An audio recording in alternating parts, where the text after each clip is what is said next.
আমার পিছনে দেখতে পাচ্ছেন একটি গাছ। আসলে এই গাছটি কিন্তু একটা খুঁটি লাগে, খুঁটি ছাড়া কিন্তু এই সারা গাছটি কখনো পরিপূর্ণভাবে দাঁড়ায় থাকতে পারবে না। ঠিক তেমনি যাদের বাপ মা বেঁচে আছে তাদেরকে কিন্তু সর্বদাই কিন্তু বাপ মা একটা খুঁটি হিসাবে আছে।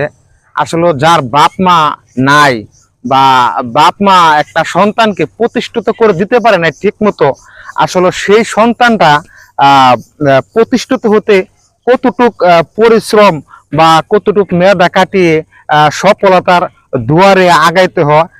যার বাবা একটি সন্তানকে প্রতিষ্ঠিত করে দিতে পারে নাই, সে আসলে বুঝতে পারবে। আসলে প্রত্যেকটা মা বাবাই চায় যে তার ছেলেটা প্রতিষ্ঠিত হোক, ভালো কিছু করুক। তারপরেও কিন্তু আসলে অনেক বাবাই আছে যে একটি সন্তানকে ঠিকমতো পরিপূর্ণভাবে প্রতিষ্ঠিত করে দিতে পারে না কোনো কারণবশত। যেমন আমার বেলায় ঘটেছে, আমার বাপ মা দুজনে ইনশাল্লাহ আলহামদুলিল্লাহ বেঁচে আছে। তারপরে কিন্তু আমার বাপ কিন্তু আমাকে মানে যে একটা খুঁটি হিসাবে যে আমার একটু প্রতিষ্ঠিত করে দিবে, যে বা একটা কিছু লাইন ধরিয়ে দিবে বা একটা কিছু করে দিবে বা মানুষের কাছে নিয়ে আসার ভালো কিছু একটা প্রতিষ্ঠান করে দিবে, এরকম কিছু কিন্তু আমাকে করে দিতে পারে নাই।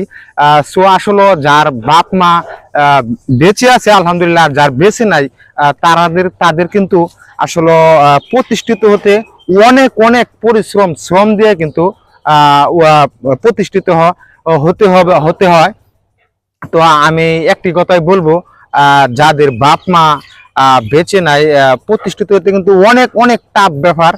যাই হোক, আমি যে আজকে যে ভিডিওটা করলাম, যে ভিডিওটা আপনাদের কাছে আমি উপহার দিতেছি আজকে, তো এই ভিডিওটা এটার জন্য করা যে যার বাপ মা আছে সন্তানকে প্রতিষ্ঠিত করে দিতে পারে নাই, তাদের প্রতিষ্ঠিত হতে যে কতটুকু কষ্ট বা কতটুকু মেধা একটি সন্তানের কাটিয়ে হয়, সেটার জন্য আজকের এই ভিডিওটা তুলে ধরা। আর এই ভিডিওটা যদি আমার সর্বোচ্চ র্যাঙ্ক করে, তো আমি একজন বাবাকে আমি সর্বোচ্চ একটা কিছু দেওয়ার চেষ্টা করবো। আমার এই ভিডিওটা যদি র্যাঙ্ক করে, আসলে আমরা শুরু কন্টেন্ট ক্রিয়েটর জানি আমার ভিডিও র্যাঙ্ক করবে না, তারপরেও যদি র্যাঙ্ক করে আর কি আলহামদুলিল্লাহ, আমি একটা অসহায় গরিব বাবাকে আমি একটা কিছু দেওয়ার চেষ্টা করব। তো দেশ এবং দেশের বাহির থেকে যারা আমার এই ভিডিওটা দেখবেন সকলকে অসংখ্য অসংখ্য ধন্যবাদ। সকলে ভালো থাকবেন, সুস্থ থাকবেন। আর বিশেষ করে সকলেই বাপ মার সর্বদাই সেবা করার চেষ্টা করবেন। আসলে আপনার বাপ মা যদি আপনাকে লালন পালন করে অতটুকু বড় না করতে পারতো, অতটুকু বড় না করতো আমাকে বা আপনাকে বড় না করতো, আপনি কিন্তু আসলে প্রতিষ্ঠিত বলতে গেলে আপনি যে প্রতিষ্ঠিত